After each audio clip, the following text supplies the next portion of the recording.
অনেকের মনে একটা প্রশ্ন থাকে যে আমি হেয়ার প্যাচ লাগাবো, হেয়ার প্যাচ লাগাবার পরে কি হেয়ার প্যাচটা দেখতে ন্যাচারাল লাগবে, নাকি দেখে কেউ সামনে থেকে বলে দেবে যে আমি হেয়ার প্যাচ ব্যবহার করছি।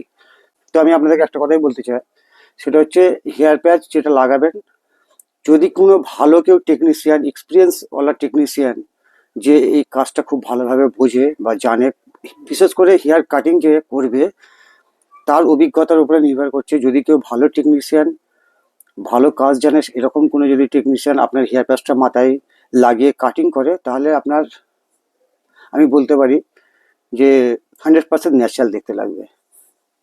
আর তার সঙ্গে সঙ্গে আরেকটা কথা বলবো, যে কোয়ালিটি আছে, কোয়ালিটিটা একটু ভালো নেওয়ার চেষ্টা করবেন। ডেন্সিটিটা আপনার নিজস্ব চুলের সঙ্গে যেন ম্যাচিং করে। ডেন্সিটিটা আপনার যেরকম সাইডে চুলের ডেন্সিটি থাকবে সেইভাবে ম্যাচিং করে আপনি হেয়ার প্যাচটা সেই ডেন্সিটির সঙ্গে ম্যাচিং করে বা কালারের সঙ্গে ম্যাচিং করে যদি আপনি হেয়ার প্যাচ লাগান, তো একেবারে ন্যাচারাল লাগবে দেখতে। আর প্রথমত যেটা বললাম আগেই, সবচেয়ে ইম্পর্টেন্ট যে হেয়ার প্যাচটা যে কাটিং করবে, কাটিংটা সবচেয়ে মেইন জিনিস। যদি কাটিং ভালো হয় তো আপনার একেবারে ন্যাচারাল দেখতে লাগবে। তো আশা করি আপনাদেরকে বোঝাতে পারলাম। Thank you.